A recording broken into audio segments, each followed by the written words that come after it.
تو دراصل یہاں پر وہ سے مراد ہم محبوب لے لیتے ہیں۔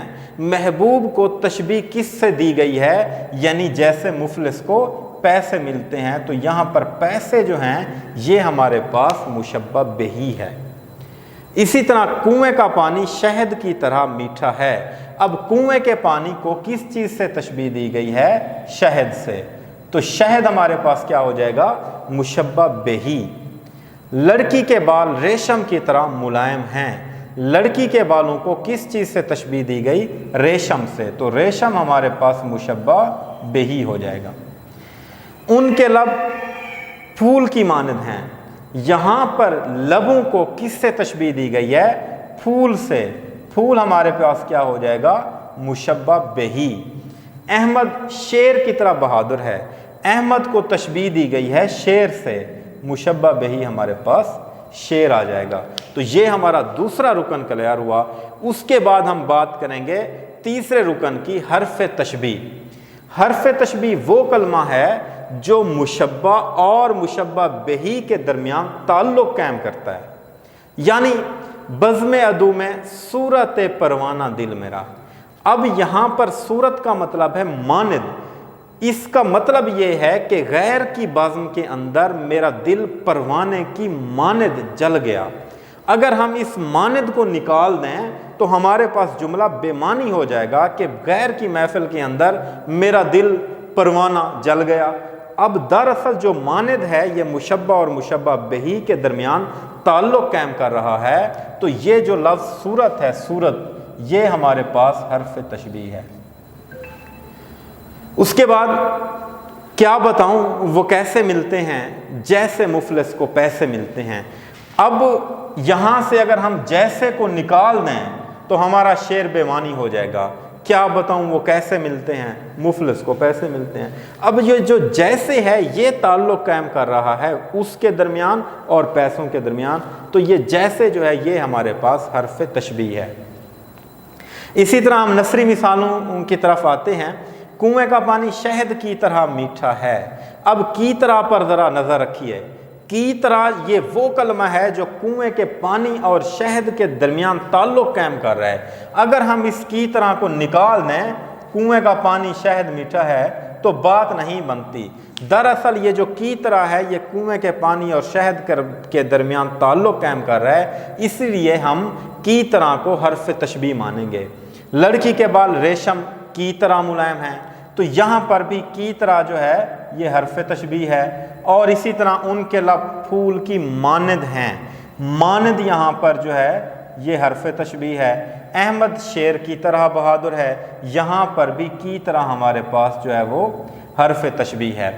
اس کے بعد ہم چلتے ہیں چوتھے رکن کی طرف، وجہ تشبیہ یا وجہ شبہ بھی بولتے ہیں اسے۔ اس کی تعریف یہ ہے کہ مشبہ اور مشبہ بہی میں پائی جانے والی مشترک خوبی، مشبہ اور مشبہ بہی میں جو مشترک خوبی ہے، یعنی جس کی بنیاد پر ہم نے تشبیہ دی ہے، تو یہاں پر ہم دیکھتے ہیں کہ مشبہ یہاں پر تھا ہمارے پاس دل، اور مشبہ بہی ہے پروانہ۔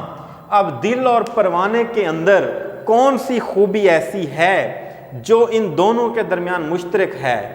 تو دل بھی غیر کی محفل میں جل گیا ہے، جبکہ پروانہ بھی شمع کے نزدیک آتا ہے تو جل جاتا ہے۔ دونوں کے اندر جو مشترک خوبی ہے وہ جلنے کی ہے، پروانہ بھی جل جاتا ہے، دل بھی جل گیا۔ اسی طرح کیا بتاؤں وہ کیسے ملتے ہیں؟ جیسے مفلس کو پیسے ملتے ہیں۔ مفلس کہتے ہیں غریب آدمی کو۔ اب غریب آدمی کو پیسے کبھی کبھی میسر ہوتے ہیں، تو لہذا ایک عاشق کہتا ہے کہ میرا محبوب بھی مجھے ایسے کبھی کبھی میسر آتا ہے۔ یا اس میں ہم دوسری خوبی یہ بھی دیکھ سکتے ہیں کہ جب غریب کو پیسے ملتے ہیں تو وہ کتنا خوش ہو جاتا ہے، اسی طرح جب عاشق کو محبوب کا دیدار نصیب ہو جائے تو اس کے اندر بھی کتنی خوشی پیدا ہوتی ہے۔ اس کے بعد ہم نثری مثال میں آئیں گے، کنویں کا پانی شہد کی طرح میٹھا ہے۔ اب ان کے درمیان جو مشترک وصف ہے وہ کون سا ہے کہ شہد بھی میٹھا ہوتا ہے، کنویں کا پانی بھی میٹھا ہے، تو ان کے درمیان مشترک خوبی مٹھاس ہے۔ اسی طرح لڑکی کے بال ریشم کی طرح ملائم ہیں، ریشم بھی ملائم ہوتی ہے اور لڑکی کے بال بھی ملائم ہیں، تو یہ جو ملائمت ہے یہ ان کے درمیان مشترک خوبی ہے۔ ان کے لب پھول کی مانند ہیں، پھول بھی نازک ہوتے ہیں، لب بھی نازک ہیں، تو یہ نزاکت جو ہے یہ ان کے درمیان مشترک خوبی ہے۔ احمد شیر کی طرح بہادر ہے، شیر بھی بہادر ہوتا ہے، احمد بھی بہادر ہے، یہ جو بہادری ہے یہ ان دونوں کے درمیان مشترک خوبی ہے جسے ہم وجہ تشبیہ کہتے ہیں۔ اس کے بعد ہمارا 5واں رکن ہے غرض تشبیہ، یعنی وہ مقصد جس کے لیے تشبیہ دی جائے۔ تو یہاں پر کیا مقصد تھا جس کے لیے ہم نے تشبیہ دی ہے؟ تشبیہ دینے کا ہمارا مقصد یہ تھا کہ ہم نے دل کے جلنے کی کیفیت کو بیان کرنا تھا، اس لیے ہمیں پروانے کا سہارا لینا پڑا۔ تو دراصل دل کا جلنا جو ہے یہ یہاں پر غرض تشبیہ ہے۔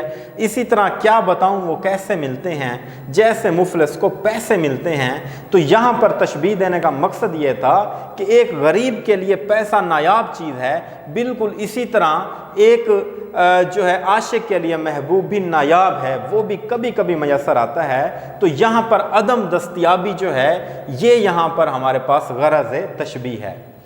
کنویں کا پانی شہد کی طرح میٹھا ہے، غرض تشبیہ کیا ہے کہ پانی کی مٹھاس کو ظاہر کرنا۔ اسی طرح لڑکی کے بال ریشم کی طرح ملائم ہیں، اس میں غرض تشبیہ کیا ہے؟ لڑکی کے بالوں کی ملائمت کو ظاہر کرنا۔ ان کے لب پھول کی مانند ہیں، اس میں غرض تشبیہ کیا ہے؟ لبوں کی نزاکت کو ظاہر کرنا۔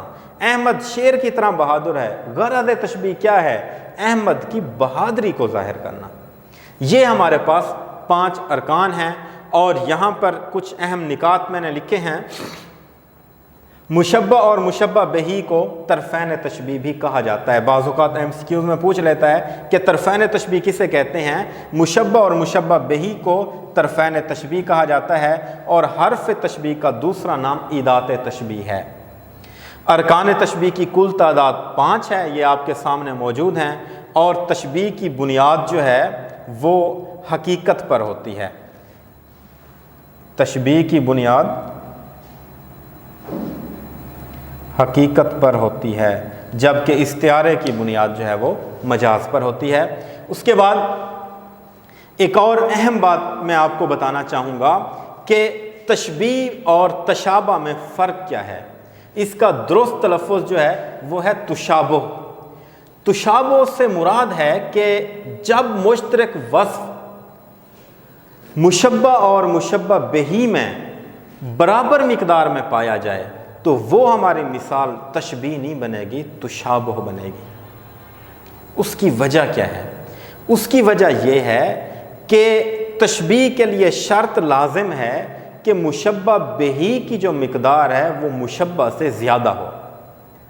اگر آپ ایک بار پھر ان مثالوں پر غور کیجئے تو آپ کو پتہ چل جائے گا کہ دل جتنا بھی جل جائے پروانے کی طرح نہیں جلتا۔ پروانے کا جلنا ایک مستند ہے کہ وہ شمع سے ٹکراتا ہے اور اس کو آگ لگ جاتی ہے۔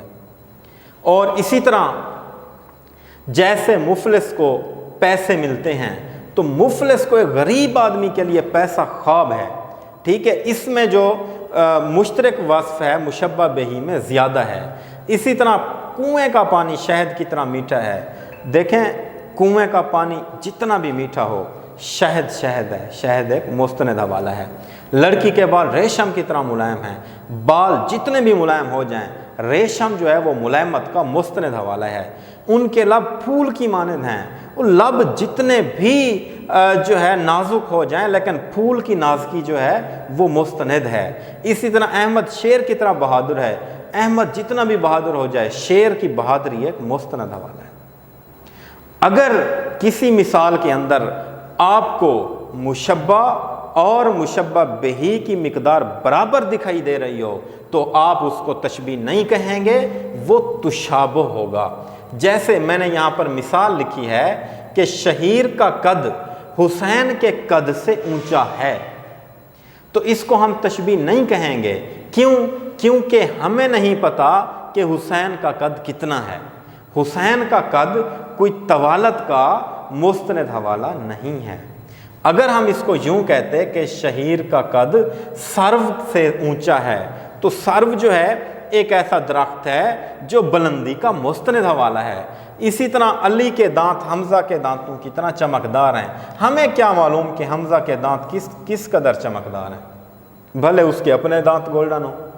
تو یہ بھی کوئی مستند حوالہ نہیں ہے۔ اگر ہم نے اس کو تشبیہ میں کنورٹ کرنا ہو تو پھر ہم کہیں گے علی کے دانت موتیوں کی طرح چمکدار ہیں۔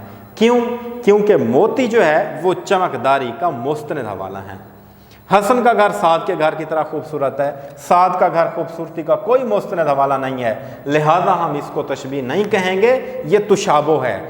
ہاں اگر اس مثال کو یوں بدل دیا جائے کہ حسن کا گھر تاج محل کی طرح خوبصورت ہے، تو تاج محل خوبصورتی کا ایک مستند حوالہ ہے، پھر بات بنے گی تشبیہ کے حوالے سے۔ بالکل اسی طرح سلیم کے بال فاروق کے بالوں کی طرح ملائم ہیں۔ فاروق کے بال ہمیں کیا معلوم کہ کس قدر ملائم ہیں بھی سہیں کہ نہیں، تو یہ بھی دراصل تشابہ کی مثال ہے۔ اگر ہم نے اس کو تشبیہ کی مثال میں لے کے جانا ہو تو سلیم کے بال ریشم کی طرح ملائم ہیں۔